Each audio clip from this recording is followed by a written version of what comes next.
We definitely want you to stay. Can I sit down for the Q&A? Yeah. Okay. You know. Oh, you Sure, need sure. you need me to stand. Yes. Never mind. Just kidding. Just gonna do it. So yeah, we want to just invite everyone here to ask some questions for Anjali. Yes. So you mentioned at the beginning that you're going back to school, and that your work photographing bodies and working with bodies has sort of inspired you to delve into medicine. Can you tell us a little bit about what it's like finding a new career and dipping your toes in a brand new academic water? It's terrifying. It's very scary. I also want to acknowledge my privilege and access to do so because when my husband died, we had life insurance even though we were young, and that's why I can take a step away from my work for a little while and go back to school. I don't think a lot of people have that option. You're kind of forced into a career and then hopefully it goes up. But I basically just felt like I had learned what I wanted to learn within photography, and it wasn't a challenge anymore. And I don't know if I'll actually become a doctor. It's such a long path. But right now I'm starting a post-bac at Northwestern, and yesterday I had my first physics class, and I had no idea what he was talking about at all. I was like, could you go back and just explain velocities for me? I had no idea. So hopefully that answers your question.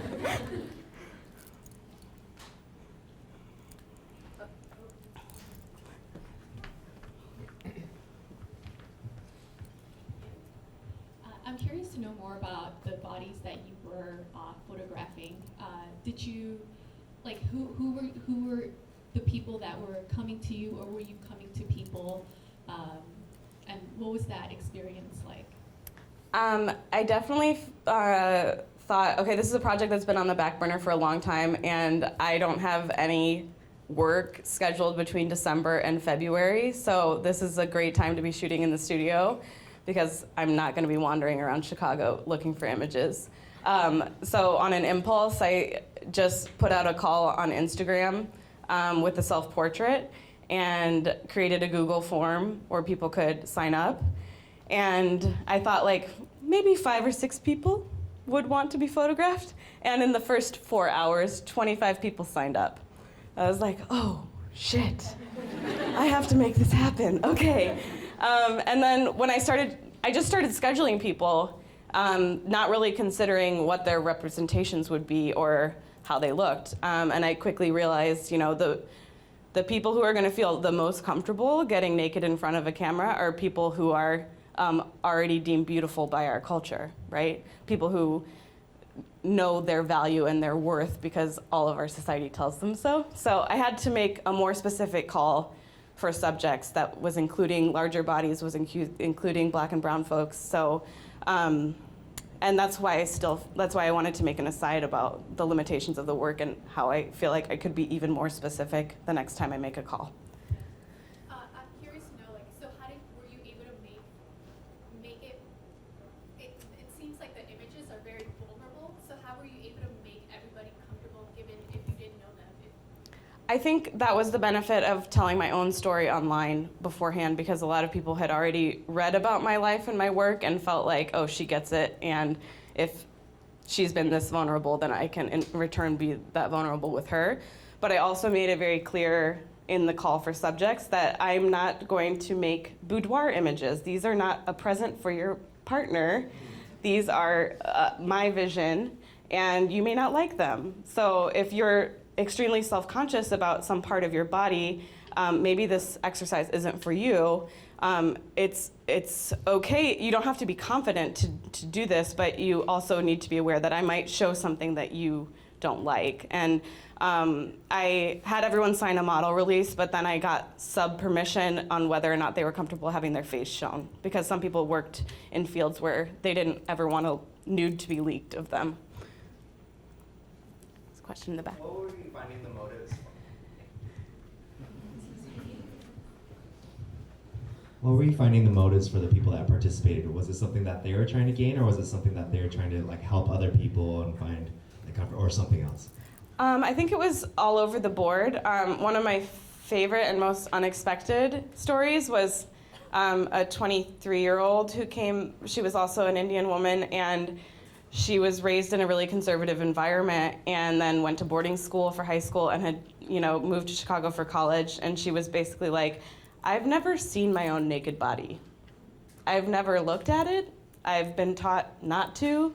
If I didn't wear a bra at home, my mom would yell at me because my brother was in the room and I was supposed to always have a bra on. So she's like, I slept in a bra most of the time. And that really blew my mind, first of all, because my parents handed me the period book, which is done by the American Girl organization, which is surprising.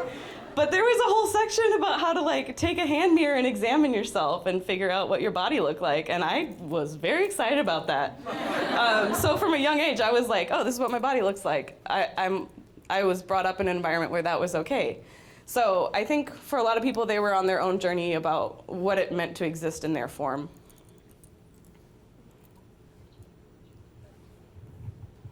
So you mentioned that shooting the summer portrait series with your husband, you learned more about being the subject of a photo. And I was just wondering if you could elaborate more on how that informed how you actually relate to your subjects and help them lower their defenses when you're actually shooting.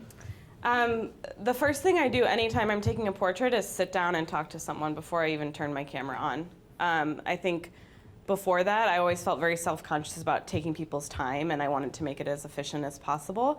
But I realized that unless someone has a camera face or a smile that they're comfortable being photographed with, they're only gonna show themselves if they feel comfortable with you in some way. So now when I have people come into my studio, I offer them a drink, we sit down, we talk. It can be about anything, but it just lets their guard down a little bit. And no matter how silly it is, people like to be reminded that they look good while they're getting their photo taken. It seems so simple, but when my husband would just be silent behind the camera and then put his phone in his pocket and be like, got it. I'd be like, can you at least tell me I look good? Come on.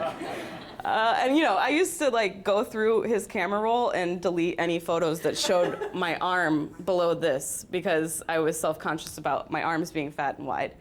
And he'd be like, I liked that one. What are you doing? I'm like, but I can't really do that for people who are paying me as clients. But what I try to do is offer them a range of pictures from different angles and different, distances, and then give them the opportunity to be like, what do you like? What don't you like? And how can I finalize the images for you?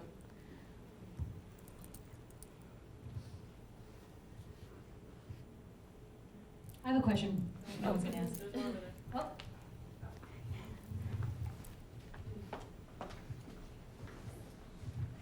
So you said when you were doing your summer portrait project that you thought that you would have forever, and you ended up having about 3 years. And then a little while later, you mentioned that it's been about 3 years.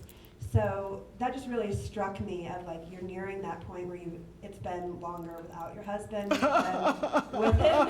I'm just kidding. It's okay. I felt when I heard you say that. So I wonder if you could speak a little bit about how about how that milestone is making you feel, especially with, it seems like your work has been so inspired and so propelled by him. The weird thing about grief is, no matter how long you get away from it, when something in very particular presses that button, it feels like it happened yesterday. So those moments are fewer and further between, but when they happen, it still knocks me on the ground. I think it will always be that way, but part of the reason I wanted to make Body Talk was because I felt very pigeonholed in being this woman who talks about grief and mourning her husband, and I was like, I'm capable of more. I have deeper emotions, and yes, this experience has impacted the way I view the world, but also, it's so easy to put someone's narrative on them and then force them to keep that trajectory. So I think for me, time will always be a confusing measurement for how important something is. I think my other young widows will agree that it sucks when every time you see people post about their anniversaries and you're like, oh, that's the mark of a successful relationship. They got 10 years. Great, good for you. You know, but I'm not bitter. I don't know if that answers your question.